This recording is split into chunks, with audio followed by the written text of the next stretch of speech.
Pemirsa, pemerintah daerah Kabupaten Aceh Besar akan segera membuat regulasi yang mengharuskan para calon pengantin yang akan menikah di wilayahnya menjalani tes urin.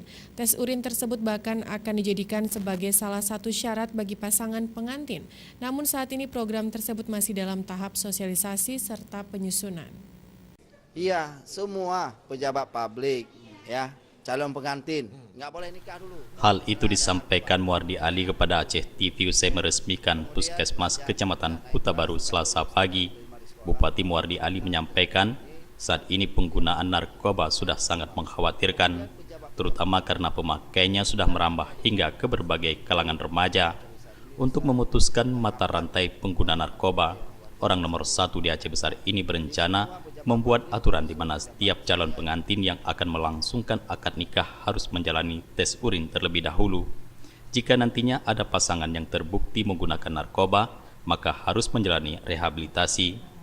Selain kepada para calon pengantin, menurut Muardi Ali, aturan tersebut juga berlaku bagi para pelajar yang akan masuk ke sekolah. Demikian juga halnya para calon pejabat lingkungan Satuan Kerja Perangkat Daerah Kabupaten Aceh Besar juga akan dilakukan tes urin, dan hal itu menjadi salah satu syarat kelulusan pada saat fit and proper test nantinya. Iya, semua pejabat publik, ya, calon pengantin, nggak boleh nikah dulu kalau misalnya ada narkoba. Tapi kita rehab dulu tentu. Ini kemudian pelajar tidak naik kelas, tidak lulus, tidak diterima di sekolah. Kalau misalnya tes urin ini dia terbukti adalah pemakai narkoba.